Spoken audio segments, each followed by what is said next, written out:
मेरे प्यारे देशवासियों, नमस्कार। मन की बात में आप सभी का बहुत बहुत स्वागत है। जुलाई का महीना यानी मॉनसून का महीना, बारिश का महीना। बीते कुछ दिन प्राकृतिक आपदाओं के कारण चिंता और परेशानी से भरे रहे हैं। यमुना समेत कई नदियों में बाढ़ से कई इलाकों में लोगों को तकलीफ उठानी पड़ी है। पहाड़ी इलाकों में भूस्खलन की घटनाएं भी हुई हैं।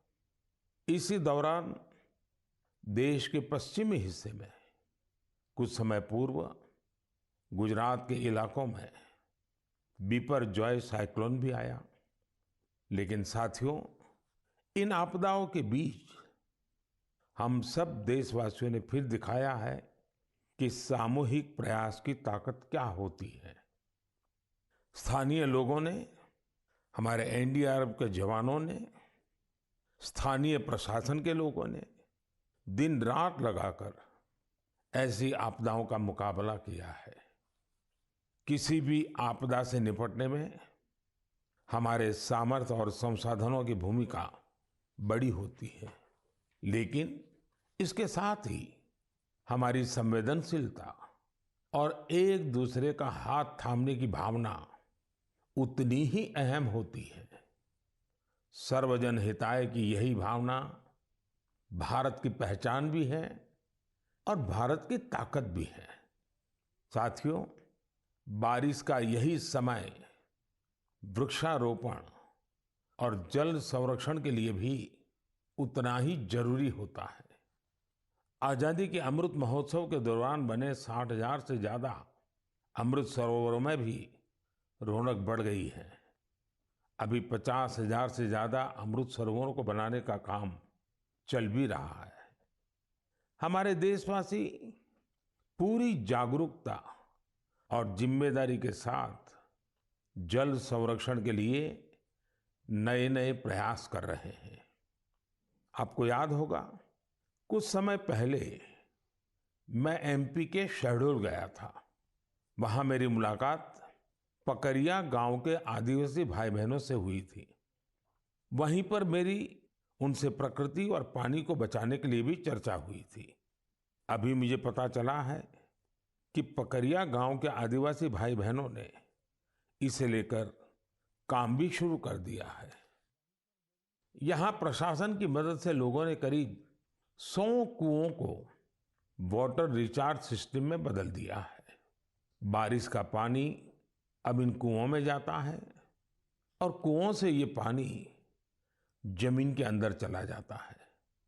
इससे इलाके में भू जल स्तर भी धीरे धीरे सुधरेगा। अब सभी गांव वालों ने पूरे क्षेत्र के करीब करीब 800 कुएं को रिचार्ज के लिए उपयोग में लाने का लक्ष्य बनाया है। ऐसी ही एक उत्साहवर्धक खबर यूपी से आई है। कुछ दिन पहले उत्तर प्रदेश में एक दिन में 30 करोड़ पेड़ लगाने का रिकॉर्ड बनाया गया है। इस अभियान की शुरुआत राज्य सरकार ने की, उसे पूरा वहां के लोगों ने किया। ऐसे प्रयास जन भागीदारी के साथ साथ जन जागरण के भी बड़े उदाहरण हैं। मैं चाहूंगा कि हम सब भी पेड़ लगाने और पानी बचाने के इन प्रयासों का हिस्सा बने। मेरे प्यारे देशवासियों, इस समय सावन का पवित्र महीना चल रहा है। सदाशिव महादेव की साधना आराधना के साथ ही सावन हरियाली और खुशियों से जुड़ा होता है। इसलिए सावन का आध्यात्मिक के साथ ही सांस्कृतिक दृष्टिकोण से भी बहुत महत्व रहा है। सावन के झूले, सावन की मेहंदी, सावन के उत्सव, यानी सावन का मतलब ही आनंद और उल्लास होता है। साथियों, हमारी इस आस्था और इन परंपराओं का एक पक्ष और भी है। हमारे ये पर्व और परंपराएं हमें गतिशील बनाते हैं। सावन में शिव आराधना के लिए कितने ही भक्त कांवड़ यात्रा पर निकलते हैं। सावन की वजह से इन दिनों 12 ज्योतिर्लिंगों में भी खूब श्रद्धालु पहुंच रहे हैं। आपको ये जानकर भी अच्छा लगेगा कि बनारस पहुंचने वाले लोगों की संख्या भी रिकॉर्ड तोड़ रही है। अब काशी में हर साल 10 करोड़ से भी ज्यादा पर्यटक पहुंच रहे हैं। अयोध्या, मथुरा, उज्जैन जैसे तीर्थों पर आने वाले श्रद्धालुओं की संख्या भी तेजी से बढ़ रही है। इससे लाखों गरीबों को रोजगार मिल रहा है, उनका जीवन यापन हो रहा है। ये सब हमारे सांस्कृतिक जन जागरण का परिणाम है। इसके दर्शन के लिए अब तो पूरी दुनिया से लोग हमारे तीर्थों में आ रहे हैं। मुझे ऐसे ही 2 अमेरिकन दोस्तों के बारे में पता चला है जो कैलिफोर्निया से यहाँ अमरनाथ यात्रा करने आए थे। इन विदेशी मेहमानों ने अमरनाथ यात्रा से जुड़े स्वामी विवेकानंद के अनुभवों के बारे में कहीं सुना था। उससे उन्हें इतनी प्रेरणा मिली कि खुद भी अमरनाथ यात्रा करने आ गए। ये इसे भगवान भोलेनाथ का आशीर्वाद मानते हैं। यही भारत की खासियत है कि सबको अपनाता है, सबको कुछ न कुछ देता है। ऐसी ही एक फ्रेंच मूल की महिला है, शार्लोट शोपा। बीते दिनों जब मैं फ्रांस गया था तो इनसे मेरी मुलाकात हुई थी। शार्लोट शोपा एक योगा प्रैक्टिशनर है, योगा टीचर है और उनकी उम्र 100 साल से भी ज्यादा है। वो सेंचुरी पार कर चुकी है। वो पिछले 40 साल से योग प्रैक्टिस कर रही हैं। वो अपने स्वास्थ्य और 100 साल की इस आयु का श्रेय योग को ही देती है। वो दुनिया में भारत के योग विज्ञान और इसकी ताकत का एक प्रमुख चेहरा बन गई है। इनसे हर किसी को सीखना चाहिए। हम न केवल अपनी विरासत को अंगीकार करें, बल्कि उसे जिम्मेदारी के साथ विश्व के सामने प्रस्तुत भी करें। और मुझे खुशी है कि ऐसा ही एक प्रयास इन दिनों उज्जैन में चल रहा है। यहाँ देश भर के 18 चित्रकार पुराणों पर आधारित आकर्षक चित्रकथाएं बना रहे हैं। ये चित्र बूंदी शैली, नाथद्वारा शैली, पहाड़ी शैली और अपभ्रंश शैली जैसी कई विशिष्ट शैलियों में बनेंगे। इन्हें उज्जैन के त्रिवेणी संग्रहालय में प्रदर्शित किया जाएगा। यानी कुछ समय बाद जब आप उज्जैन जाएंगे तो महाकाल महालोक के साथ साथ एक और दिव्य स्थान के आप दर्शन कर सकेंगे। साथियों, उज्जैन में बन रही इन पेंटिंग्स की बात करते हुए मुझे एक और अनोखी पेंटिंग की याद आ गई है। ये पेंटिंग राजकोट के एक आर्टिस्ट प्रभात सिंह मोडभाई बरहाट जी ने बनाई थी। ये पेंटिंग छत्रपति वीर शिवाजी महाराज के जीवन के एक प्रसंग पर आधारित थी। आर्टिस्ट प्रभात भाई ने दर्शाया था कि छत्रपति शिवाजी महाराज राज्याभिषेक के बाद अपनी कुलदेवी तुलजा माता के दर्शन करने जा रहे थे, तो उस समय क्या माहौल था। अपनी परंपराओं, अपनी धरोहरों को जीवंत रखने के लिए हमें उन्हें सहेजना होता है, उन्हें जीना होता है, उन्हें अगली पीढ़ी को सिखाना होता है। मुझे खुशी है कि आज इस दिशा में अनेकों प्रयास हो रहे हैं। मेरे प्यारे देशवासियों, कई बार जब हम इकोलॉजी, फ्लोरा, फौना, बायोडायवर्सिटी जैसे शब्द सुनते हैं तो कुछ लोगों को लगता है कि ये तो स्पेशलाइज्ड सब्जेक्ट है, इनसे जुड़े एक्सपर्ट के विषय हैं। लेकिन ऐसा नहीं है। अगर हम वाकई प्रकृति प्रेम करते हैं तो हम अपने छोटे छोटे प्रयासों से भी बहुत कुछ कर सकते हैं। तमिलनाडु में वाड़ावल्ली के एक साथी हैं सुरेश राघवन जी। राघवन जी को पेंटिंग का शौक है। आप जानते हैं, पेंटिंग कला और कैनवास से जुड़ा काम है। लेकिन राघवन जी ने तय किया कि वो अपनी पेंटिंग्स के जरिए पेड़ पौधों और जीव जंतुओं की जानकारी को संरक्षित करेंगे। वो अलग अलग फ्लोरा और फौना की पेंटिंग्स बनाकर उनसे जुड़ी जानकारी का डॉक्यूमेंटेशन करते हैं। वो अब तक दर्जनों ऐसी चिड़ियाओं की, पशुओं की, ऑर्चिड्स की पेंटिंग्स बना चुके हैं जो विलुप्त होने की कगार पर है। कला के जरिए प्रकृति की सेवा करने का ये उदाहरण वाकई अद्भुत है। मेरे प्यारे देशवासियों, आज मैं आपको एक और दिलचस्प बात भी बताना चाहता हूँ। कुछ दिन पहले सोशल मीडिया पर एक अद्भुत क्रेज दिखा। अमेरिका ने हमें 100 से ज्यादा दुर्लभ और प्राचीन कलाकृतियां वापस लौटाई है। इस खबर के सामने आने के बाद सोशल मीडिया पर इन कलाकृतियों को लेकर खूब चर्चा हुई।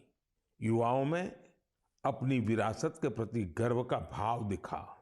भारत लौटी ये कलाकृतियां 2500 साल से लेकर 250 साल तक पुरानी हैं। आपको यह भी जानकर खुशी होगी कि इन दुर्लभ चीजों का नाता देश के अलग अलग क्षेत्रों से है। ये टेराकोटा, स्टोन, मेटल और लकड़ी के इस्तेमाल से बनाई गई है। इनमें से कुछ तो ऐसी हैं जो आपको आश्चर्य से भर देंगी। आप इन्हें देखेंगे तो देखते ही रह जाएंगे। इनमें 11वीं शताब्दी का एक खूबसूरत सैंडस्टोन स्कल्पचर भी आपको देखने को मिलेगा। ये नृत्य करती हुई एक अप्सरा की कलाकृति है जिसका नाता मध्य प्रदेश से है। चोल युग की कई मूर्तियां भी इनमें शामिल है। देवी और भगवान मुरुगन की प्रतिमाएं तो 12वीं शताब्दी की है और तमिलनाडु की वैभवशाली संस्कृति से जुड़ी है। भगवान गणेश की करीब 1000 वर्ष पुरानी कांसे की प्रतिमा भी भारत को लौटाई गई है। ललितासन में बैठे उमा महेश्वर की एक मूर्ति 11वीं शताब्दी की बताई जाती है, जिसमें वे दोनों नंदी पर आसीन है। पत्थरों से बनी जैन तीर्थंकरों की 2 मूर्तियां भी भारत वापिस आई हैं। भगवान सूर्यदेव की 2 प्रतिमाएं भी आपका मन मोह लेंगी। इनमें से एक सैंडस्टोन से बनी है। वापस लौटाई गई चीजों में लकड़ी से बना एक पैनल भी है जो समुद्र मंथन की कथा को सामने लाता है। 16वीं 17वीं सदी के इस पैनल का जुड़ाव दक्षिण भारत से है। साथियों, यहाँ मैंने तो बहुत कम ही नाम लिए हैं, जबकि देखें तो ये लिस्ट बहुत लंबी है। मैं अमेरिकी सरकार का आभार करना चाहूंगा जिन्होंने हमारी इस बहुमूल्य विरासत को लौटाया है। 2016 और 2021 में भी जब मैंने अमेरिका की यात्रा की थी, तब भी कई कलाकृतियां भारत को लौटाई गई थी।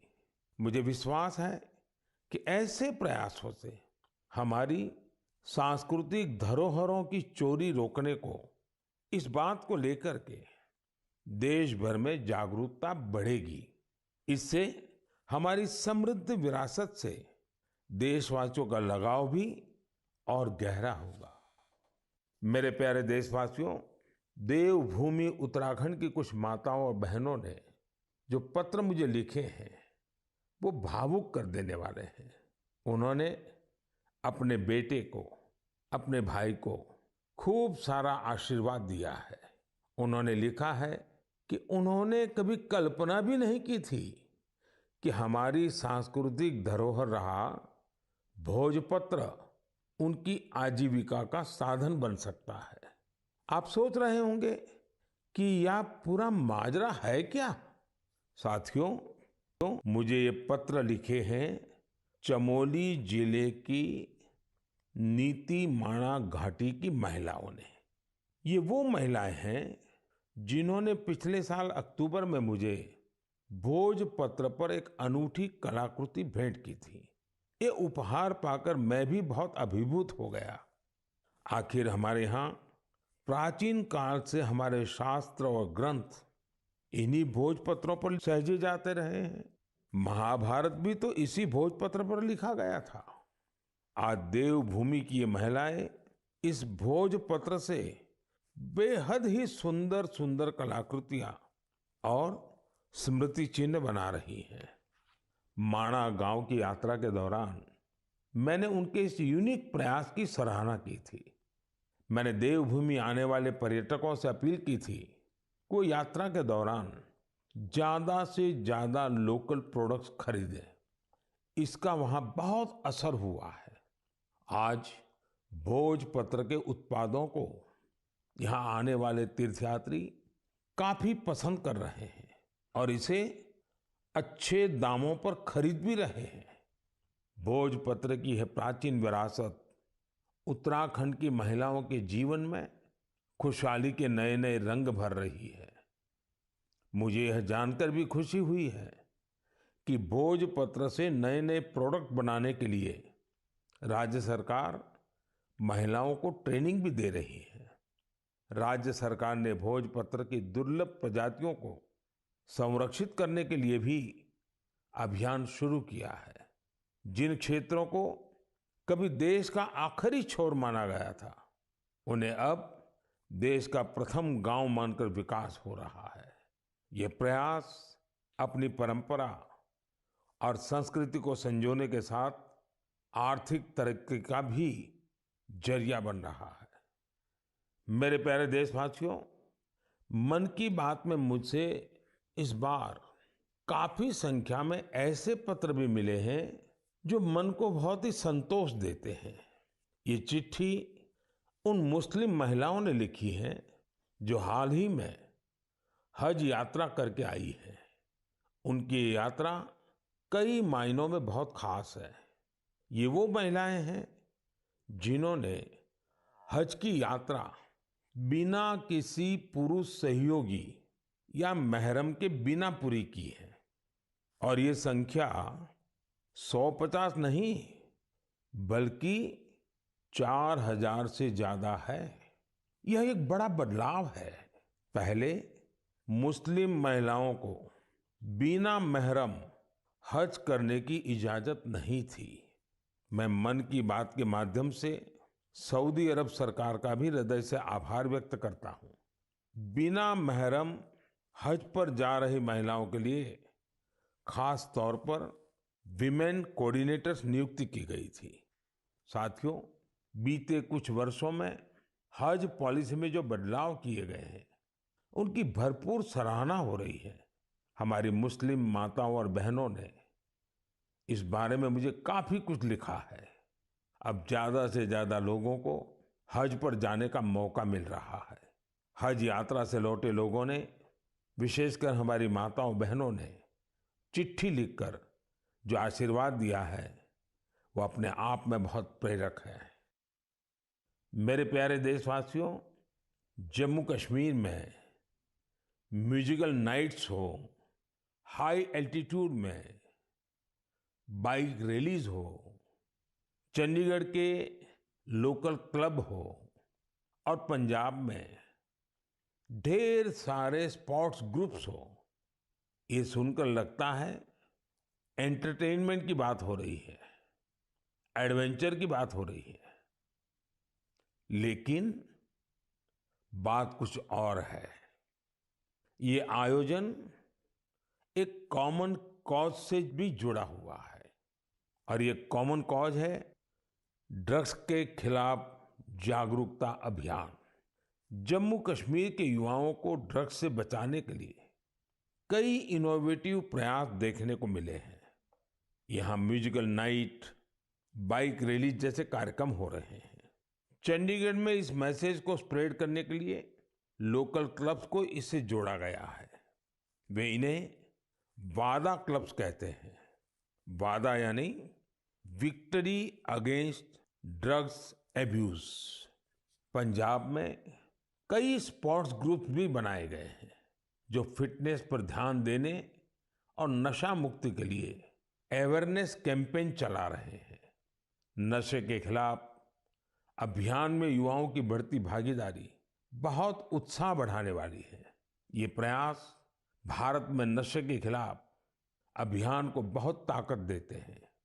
हमें देश की भावी पीढ़ियों को बचाना है तो उन्हें ड्रग्स से दूर रखना ही होगा। इसी सोच के साथ 15 अगस्त 2020 को नशा मुक्त भारत अभियान की शुरुआत की गई थी। इस अभियान से 11 करोड़ से ज्यादा लोगों को जोड़ा गया है। 2 हफ्ते पहले ही भारत ने ड्रग्स के खिलाफ बहुत बड़ी कार्रवाई की है। ड्रग्स की करीब 1.5 लाख किलो की खेप को जब्त करने के बाद उसे नष्ट कर दिया गया है। भारत ने 10 लाख किलो ड्रग्स को नष्ट करने का अनोखा रिकॉर्ड भी बनाया है। इन ड्रग्स की कीमत 12,000 करोड़ रुपए से भी ज्यादा थी। मैं उन सभी की सराहना करना चाहूंगा जो नशा मुक्ति के इस नेक अभियान में अपना योगदान दे रहे हैं। नशे की लत न सिर्फ परिवार बल्कि पूरे समाज के लिए बड़ी परेशानी बन जाती है। ऐसे में यह खतरा हमेशा के लिए खत्म हो, इसके लिए जरूरी है कि हम सब एकजुट होकर इस दिशा में आगे बढ़े। मेरे प्यारे देशवासियों, जब बात ड्रग्स और युवा पीढ़ी की हो रही है तो मैं आपको मध्य प्रदेश की एक इंस्पायरिंग जर्नी के बारे में भी बताना चाहता हूँ। ये इंस्पायरिंग जर्नी है मिनी ब्राजील की। आप सोच रहे होंगे कि मध्य प्रदेश में मिनी ब्राजील कहाँ से आ गया? यही तो ट्विस्ट है। एमपी के शहडोल में एक गांव है विचारपुर। विचारपुर को मिनी ब्राजील कहा जाता है। मिनी ब्राजील इसलिए क्योंकि ये गांव आज फुटबॉल के उभरते सितारों का गढ़ बन गया है। जब कुछ हफ्ते पहले मैं शहडोल गया था तो मेरी मुलाकात वहां ऐसे बहुत सारे फुटबॉल खिलाड़ियों से हुई थी। मुझे लगा कि इस बारे में हमारे देशवासियों को और खासकर युवा साथियों को जरूर जानना चाहिए। साथियों, विचारपुर गांव के मिनी ब्राजील बनने की यात्रा 2-2.5 दशक पहले शुरू हुई थी। उस दौरान विचारपुर गांव अवैध शराब के लिए बदनाम था, नशे की गिरफ्त में था। इस माहौल का सबसे बड़ा नुकसान यहाँ के युवाओं को हो रहा था। एक पूर्व नेशनल प्लेयर और कोच रईस अहमद ने इन युवाओं की प्रतिभा को पहचाना। रईस जी के पास संसाधन ज्यादा नहीं थे, लेकिन उन्होंने पूरी लगन से युवाओं को फुटबॉल सिखाना शुरू किया। कुछ साल के भीतर ही यहाँ फुटबॉल इतनी पॉपुलर हो गई कि विचारपुर गांव की पहचान ही फुटबॉल से होने लगी। अब यहाँ फुटबॉल क्रांति नाम से एक प्रोग्राम भी चल रहा है। इस प्रोग्राम के तहत युवाओं को इस खेल से जोड़ा जाता है और उन्हें ट्रेनिंग दी जाती है। ये प्रोग्राम इतना सफल हुआ है कि विचारपुर से नेशनल और स्टेट लेवल के 40 से ज्यादा खिलाड़ी निकले हैं। ये फुटबॉल क्रांति अब धीरे धीरे पूरे क्षेत्र में फैल रही है। शहडोल और उसके आसपास के काफी बड़े इलाके में 1200 से ज्यादा फुटबॉल क्लब बन चुके हैं। यहाँ से बड़ी संख्या में ऐसे खिलाड़ी निकल रहे हैं जो नेशनल लेवल पर खेल रहे हैं। फुटबॉल के कई बड़े पूर्व खिलाड़ी और कोच आज यहाँ युवाओं को ट्रेनिंग दे रहे हैं। आप सोचिए, एक आदिवासी इलाका जो अवैध शराब के लिए जाना जाता था, नशे के लिए बदनाम था, वो अब देश की फुटबॉल नर्सरी बन गया है। इसलिए तो कहते हैं जहां चाह वहां राह। हमारे देश में प्रतिभाओं की कमी नहीं है। जरूरत है तो उन्हें तलाशने की और तराशने की। इसके बाद यही युवा देश का नाम रोशन भी करते हैं और देश के विकास को दिशा भी देते हैं। मेरे प्यारे देशवासियों, आजादी के 75 साल पूरे होने के अवसर पर हम सभी पूरे उत्साह से अमृत महोत्सव मना रहे हैं। अमृत महोत्सव के दौरान देश में करीब करीब 2 लाख कार्यक्रमों का आयोजन किया गया है। ये कार्यक्रम एक से बढ़कर एक रंगों से सजे थे, विविधता से भरे थे। इन आयोजनों की एक खूबसूरती ये भी रही कि इनमें रिकॉर्ड संख्या में युवाओं ने हिस्सा लिया। इस दौरान हमारे युवाओं को देश की महान विभूतियों के बारे में बहुत कुछ जानने को मिला। पहले कुछ महीनों की बात करें तो जन भागीदारी से जुड़े कई दिलचस्प कार्यक्रम देखने को मिले। ऐसा ही एक कार्यक्रम था दिव्यांग लेखकों के लिए राइटर मीट का आयोजन। इसमें रिकॉर्ड संख्या में लोगों की सहभागिता देखी गई। वहीं आंध्र प्रदेश के तिरुपति में राष्ट्रीय संस्कृत सम्मेलन का आयोजन हुआ। हम सभी जानते हैं कि हमारे इतिहास में किलों का, फोर्ट्स का कितना महत्व रहा है। इसी को दर्शाने वाली एक कैंपेन किले और कहानियां, यानी फोर्ट से जुड़ी कहानियां भी लोगों को खूब पसंद आई। साथियों, आज जब देश में चारों तरफ अमृत महोत्सव की गूंज है, 15 अगस्त पास ही है, तो देश में एक और बड़े अभियान की शुरुआत होने जा रही है। शहीद वीर वीरांगनाओं को सम्मान देने के लिए मेरी माटी मेरा देश अभियान शुरू होगा। इसके तहत देश भर में हमारे अमर बलिदानियों की स्मृति में अनेक कार्यक्रम आयोजित होंगे। इन विभूतियों की स्मृति में देश की लाखों ग्राम पंचायतों में विशेष शिलालेख भी स्थापित किए जाएंगे। इस अभियान के तहत देश भर में अमृत कलश यात्रा भी निकाली जाएगी। देश के गांव-गांव से, कोने-कोने से 7500 कलशों में मिट्टी लेकर ये अमृत कलश यात्रा देश की राजधानी दिल्ली पहुंचेगी। ये यात्रा अपने साथ देश के अलग-अलग हिस्सों से पौधे लेकर भी आएगी। 7500 कलश में आई माटी और पौधों से मिलाकर फिर नेशनल वॉर मेमोरियल के समीप अमृत वाटिका का निर्माण किया जाएगा। ये अमृत वाटिका एक भारत श्रेष्ठ भारत का भी बहुत ही भव्य प्रतीक बनेगी। मैंने पिछले साल लाल किले से अगले 25 वर्षों के अमृतकाल के लिए पंच प्राण की बात की थी। मेरी माटी मेरा देश अभियान में हिस्सा लेकर हम इन पंच प्राणों को पूरा करने की शपथ भी लेंगे। आप सभी देश की पवित्र मिट्टी को हाथ में लेकर शपथ लेते हुए अपनी सेल्फी को yuva.gov.in पर जरूर अपलोड करें। पिछले वर्ष स्वतंत्रता दिवस के अवसर पर हर घर तिरंगा अभियान के लिए जैसा पूरा देश एक साथ आया था, वैसे ही हमें इस बार भी फिर से हर घर तिरंगा फहराना है और इस परंपरा को लगातार आगे बढ़ाना है। इन प्रयासों से हमें अपने कर्तव्यों का बोध होगा, देश की आजादी के लिए दिए गए असंख्य बलिदानों का बोध होगा, आजादी के मूल्य का एहसास होगा। इसलिए हर देशवासी को इन प्रयासों से जरूर जुड़ना चाहिए। मेरे प्यारे देशवासियों, मन की बात में आज बस इतना ही। अब कुछ ही दिनों में हम 15 अगस्त आजादी का ये महान पर्व का हिस्सा बनेंगे। देश की आजादी के लिए मर मिटने वालों को हमेशा याद रखना है।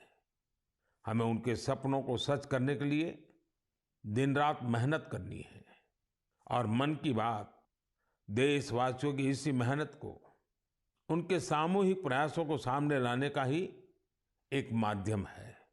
अगली बार कुछ नए विषयों के साथ आपसे मुलाकात होगी। बहुत बहुत धन्यवाद। नमस्कार।